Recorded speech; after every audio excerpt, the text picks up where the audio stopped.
भगवान श्री कृष्ण एक ऐसे व्यक्तित्व जिनके जीवन का हर प्रसंग अपने भीतर गहरा आध्यात्मिक रहस्य छिपाए हुए है।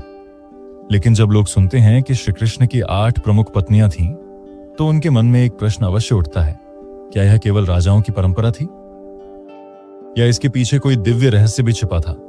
क्या इन विवाहों का संबंध केवल प्रेम और राजनीति से था या वे धर्म की स्थापना और आध्यात्मिक संदेश का माध्यम थे? आज हम जानेंगे श्री कृष्ण की 8 प्रमुख रानियों की कहानी और उन विवाहों के पीछे छिपे आध्यात्मिक रहस्य को। सबसे पहली और प्रमुख रानी थी रुक्मिणी। रुक्मिणी विदर्भ के राजा भीष्मक की पुत्री थी। वे लक्ष्मी जी का अवतार मानी जाती हैं। बचपन से ही उन्होंने श्री कृष्ण की महिमा सुनी थी। बिना देखे ही वे कृष्ण को अपना पति मान चुकी थी। लेकिन उनके भाई रुक्मी ने उनका विवाह शिशुपाल से तय कर दिया। रुक्मिणी ने गुप्त रूप से कृष्ण को पत्र भेजा। उन्होंने लिखा, यदि आपने मुझे स्वीकार नहीं किया तो मैं जीवन त्याग दूंगी। जब विवाह का दिन आया तो श्री कृष्ण रथ लेकर पहुंचे और सभी राजाओं के सामने रुक्मिणी का हरण कर ले गए। यही कारण है कि रुक्मिणी को कृष्ण की मुख्य रानी माना जाता है। आध्यात्मिक रहस्य रुक्मिणी जीवात्मा का प्रतीक है जो परमात्मा से मिलना चाहती है। दूसरी पत्नी थी सत्यभामा। वे सत्राजित की पुत्री थीं। स्यमंतक मणि के रहस्य से उनका विवाह जुड़ा हुआ है। जब स्यमंतक मणि चोरी होने का आरोप कृष्ण पर लगा तो उन्होंने सच्चाई साबित की। बाद में सत्राजित ने अपनी पुत्री सत्यभामा का विवाह कृष्ण से कर दिया। सत्यभामा स्वभाव से साहसी और आत्मविश्वासी थी। नरकासुर वध में भी उन्होंने महत्वपूर्ण भूमिका निभाई थी। आध्यात्मिक रहस्य सत्यभामा शक्ति और आत्मविश्वास का प्रतीक है। तीसरी पत्नी थी जाम्बवती।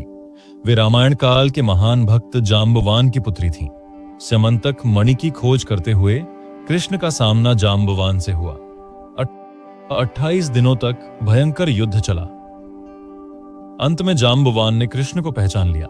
उन्होंने समझ लिया कि कृष्ण और राम एक ही हैं। तब उन्होंने अपनी पुत्री जाम्बवती का विवाह कृष्ण से कर दिया। आध्यात्मिक रहस्य जाम्बवती भक्ति और समर्पण का प्रतीक है। चौथी पत्नी थी कालिंदी। वे सूर्य देव की पुत्री थीं। वे यमुना नदी के तट पर तपस्या कर रही थीं।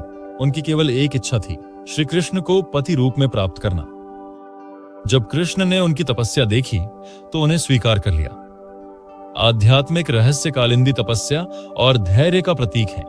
पांचवी पत्नी थी मित्रविंदा। वे कृष्ण की रिश्तेदार भी थीं। उनका स्वयंवर आयोजित हुआ, लेकिन वे मन ही मन कृष्ण को चाहती थीं।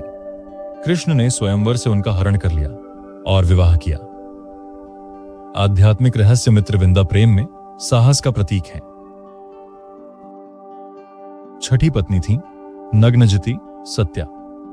उनके पिता ने शर्त रखी थी, जो 7 उग्र बैलों को वश में करेगा उसी से विवाह होगा। कई राजा असफल रहे, लेकिन कृष्ण ने सहजता से 7 बैलों को नियंत्रित कर लिया और सत्या से विवाह किया। आध्यात्मिक रहस्य यह विवाह इंद्रियों पर नियंत्रण का प्रतीक माना जाता है। 7वीं पत्नी थी भद्रा। वे कृष्ण की चचेरी बहन थीं। उन्होंने स्वयं कृष्ण को अपना पति चुना। परिवार की सहमति से विवाह हुआ।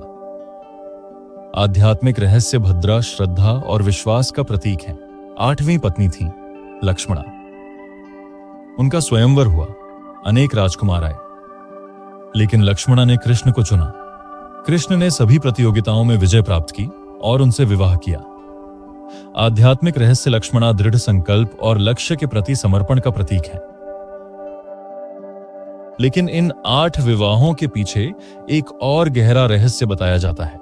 कुछ वैष्णव परंपराओं के अनुसार ये 8 रानियां लक्ष्मी जी के विभिन्न स्वरूपों का प्रतिनिधित्व करती हैं। वे केवल अलग अलग व्यक्तित्व नहीं थीं, बल्कि भक्ति के अलग अलग मार्गों का प्रतीक थीं। रुक्मिणी प्रेम सत्यभामा, शक्ति जाम्बवती, भक्ति कालिंदी, तपस्या मित्रविंदा, समर्पण सत्या, आत्मसंयम भद्रा, श्रद्धा लक्ष्मणा, दृढ़ निश्चय।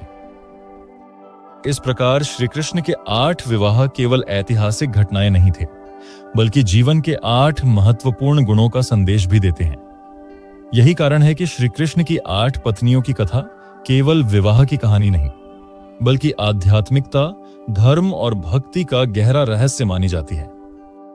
और शायद यही कारण है कि हजारों वर्षों बाद भी इन कथाओं का आकर्षण आज तक बना हुआ है।